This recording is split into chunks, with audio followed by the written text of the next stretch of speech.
Hello everybody, I'm Avery, aka SP, and, it has been a while since my last, Pokemon related video. Um, yeah, the last video that I did was covering, week 6 of the Asteroid Belt Draft League 2, and I ended up winning that one, and I tried to make like a really fancy video for that, but like after that, like with the whole like video making thing, I got kind of like burnt out and I just wanted to focus on actually playing the game. So I just like stopped making videos after that. So, um, before I get to talking about my new team, if you want to just see the stuff about my new team, skip to the timestamp that I'm going to edit in right now. Um, but yeah, I just wanted to cover quickly, like, draft-wise, what kind of stuff I've been up to, because obviously the whole thing with this was like, oh my god, this is my first draft league, how am I gonna do? So I wouldn't just be like, yeah, that happened, anyways, I'm not gonna tell you about it. So, in week 7, after I'd already guaranteed my spot in playoffs, I fought against Rosa, who had a Spectrier, but in between weeks, I believe it was in between week 6 and 7, I traded for Meloetta, not specifically to counter Team Rosa, but just because I thought Meloetta was cool and I wanted to use Meloetta, and Meloetta ended up getting like 7 kills in that set. It was absolutely outrageous, because it was a best of 3. Assault Vest Meloetta, pretty sure it's like Psychic, Psyshock, Energy Ball, Stone Edge. The Stone Edge was in case of, just a Byleth or Ikorio. I never ended up using it. Yeah, and I ended up winning that one pretty handily. I can't really, I can't tell you exactly how it was, because, unfortunately, in between then and now, Pokemon Showdown had the whole, replay deletion thing, so yeah, I know that I won. I know that I won 2-0, and I know that Meloetta did well, but I can't tell you any of the other details of that set. And week 8, I fought Fusion. Now, Fusion's a really good player. I did not know this at the time, but Fusion is actually like, cracked. Like, in not just draft, but also OEU. Yeah, and I suffered my first loss, and it was like bad. Like, my matchup was really bad. A Dragapult with like Hydro Pump, Thunder, Darts, and like Fire Blast, I think. Just like matched up so well into my team, and there was like nothing really that I could do about it. And it was a combination of Dragapult and Amorous Therian and Crocodile that just made it like so difficult for me to win, and I ended up suffering my first loss. Despite that, though, I was still number 1 going into playoffs, which I thought was pretty awesome. And I got matched up into Cherry. Cherry had a Baxcalibur. And if you look at my team, I have 1 Ice Resist, and that's Dozo. So it was like literally like Dozo versus the world in that set, and in game 2 of that set, Dozo got crit because I spent like 15 turns doing nothing, and yeah, I was out at 3rd place. Still really happy with that, because for my first draft league, I think that I did really well. I think I've definitely gotten a lot better at team building since then, but I also have learned some things that I'm still trying to get better at to this day. After ACDL2, I was still like a little bit disappointed in my placement, but my friend Violet had just created a new draft league series, so I was like, I wanted to play more draft league, so I just like immediately jumped in because like, oh my god, like, let's go. I had like drafted something. I don't remember what it was. I ended up dropping week 1, and then about week 3, I actually came back with a new team, and the team was the one that you're seeing right here, the Sand team with the Dracozolt. I think there were some flaws with this team, like the fact that you couldn't really use Sand to its full capabilities because Tyranitar had to be Mega and couldn't hold Smooth Rock, but overall, I think this team is like so much better, and that shows because after joining, I was able to win 4 out of 5 of my Swiss matches and ended up winning both semifinals and finals to actually win my second ever draft league, which I think is absolutely awesome. I don't really know what to say about this league because I think I did well. I drafted better Pokemon, which was good, and I think I just learned to play better and use better strategies. Like, instead of like this janky Iron Jugulus Muck stall, I had like a dedicated win condition in Excadrill in like most of my matches, and I was able to facilitate that with stuff like hazards and pivoting, which is something that I didn't really understand as well during ACDL2. So I think this like marks me getting better as a player. The next league I played was in January, and it was ACDL3. Now, after getting third in ACDL2, I was like, alright, this time I'm gonna win. And I had gravitated towards Cornerstone Ogerpon, because she's my favorite Ogerpon form. So like going in, I was like, I want to draft Cornerstone Ogerpon, and I ended up actually drafting like a pretty good like core with like the Iron Treads, the Cinderace, and the Hatterene. I think that I did have some problems with like the back half of my draft, like being a bit too passive with Arboliva and Mismagius. I think Arboliva I was actually able to use a bit more offensively, but like, sorry, not Mismagius, I meant Muck. I think that a problem that I had, because I had so many bulky Pokemon, in like Mega Gyarados, Arboliva, and Muck, I just like skewed myself towards playing too defensively when a team that has like Ogerpon Cornerstone and Iron Treads and stuff like that wants to be more offensive, and I think that I didn't really balance that well in all of my matches. I think that I played like pretty okay in my first few matches of Swiss. I think the best Swiss match that I played in, rather like when I played the best, was against Cherry, because I identified early that Ogerpon Cornerstone was really good, so I actually facilitated that offensive pressure by using dual screens Rotom, stuff like that. And I don't think I learned my lesson from that, because even later I'd play too passive, and that ended up biting me in the butt. I ended up going 7-1 in Swiss, which is really, really good. Yet again, not undefeated like I was shooting for in both ACDL2 and ACDL3, and this, which is ACDL3. But I still, again, finished at the top of the Swiss, which felt really good.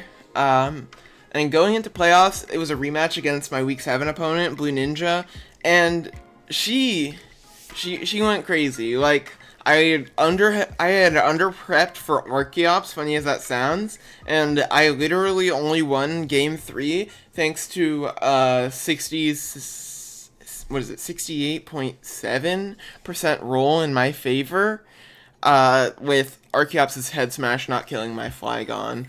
And with that, I had beaten my record from ACDL previous, and I was on to the finals.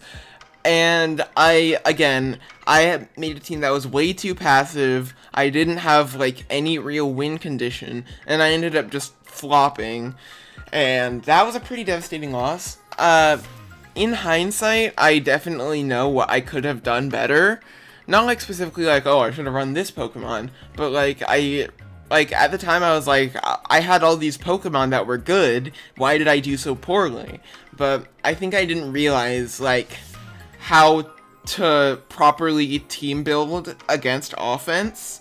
Like, I was just like, okay, I have this, which defensively checks this, I have this, which defensively checks this, I have this, which defensively checks this, and I just didn't have a way of actually, like, forcing a win condition. So, that was probably, it was, like, one of my best drafting performances ever, but also, like, I think that I could have done better, and by that I mean I could have won if I knew what I knew now, but that's simply because I'm more experienced now. So, I'm not gonna be too hard on myself. I think that I did really well. I think my team was cool. Let's go Cinderace and Hatterene. They're gay. Yeah, and the next draft after ACDL3 was Pika's Awesome Draft League 2, the second one of my friend Violet's. Now, Pika's Awesome Draft League 1, I'm just gonna say PADL. PADL 1 is the one that I won, and I was like, I really wanted to get that run back. I had a team that I think was like kind of like, I think I had some good ideas, like Great Tusk, having really good hazard removal, plus Mega Pinsir, because I like Mega Pinsir, Great Tusk being able to remove rocks and switch into rock-type moves, and just like, generally like pretty okay offensive synergy. But again, I think that with the exception of Mega Pinsir, I just played too passive, and I didn't really acknowledge my win cons. I think that had this league gone on, I probably would have gone through Swiss with like a 6-2 record, maybe. Sorry, not had this league gone on. Had I stayed in the league, I probably would have gone through with like a 6-2 record, and I probably would have lost in semifinals, just like because my opponents were better. I ended up dropping after week 4 for personal reasons, so I don't know, like, really what would have happened, because I didn't study my matchups after that, like, what could have been. So, yeah, maybe I'll draft Great Tusk and Pinsir again, because I love Pinsir. Shout out to Pinsir. But yeah, actually, many months later, in July or so, Violet and another TO, Ninja Dude, ran like a speed tour. The way that speed tours work is that, like, well, it's not supposed to have like 5 people, but there just like wasn't like a whole lot of people who signed up, which, like, it had some pros and cons. Like, the pros was that, like, it was like a round robin, which I thought was fun. The cons, it was like not like a whole lot of people. It's like a trade-off. So, like, I didn't get to fight like a bunch of new people with a bunch of different teams and stuff like that. But yeah, the concept of a speed tour is basically like you have all the matches that you're told all the matches that you're going to play, and then within like a set period of time you can just play them like in any order, meaning like with any person, and just you have to finish all of the matches by the deadline. We ended up wrapping up way before the date, just because I guess we just wanted to play. And I drafted Galarian Moltres. I think this team was flawed in some aspects, but I really like this team. Like, Latios, Moltres, Galar, and Klefki, I think were really cool. Moltres in all 4 of my Swiss sets went absolutely insane. Would have gone a little bit less insane against Matt had I not flinched him and dodged a T-Wave with my Moltres. But even still, like, Moltres went on an absolute tear. In almost every single game, I was winning using Galarian Moltres to get, like, at least 3 kills. And in finals, again, against Violet, game 2 ended with me getting a sweep with Galarian Moltres. So, Galarian Moltres went absolutely insane. In just one league, which is like a small league, Galarian Moltres became one of my highest diff Pokemon of all time, only falling short of Cinderace from ACDL3 by only 1, which is insane, because if you look at the amount of games played, Cinderace has almost 3 times as many games played as Galarian Moltres, and Galarian Moltres is still only 1 off. So, yeah, honestly, crazy. I think I played really, really well here, and I guess the results show it.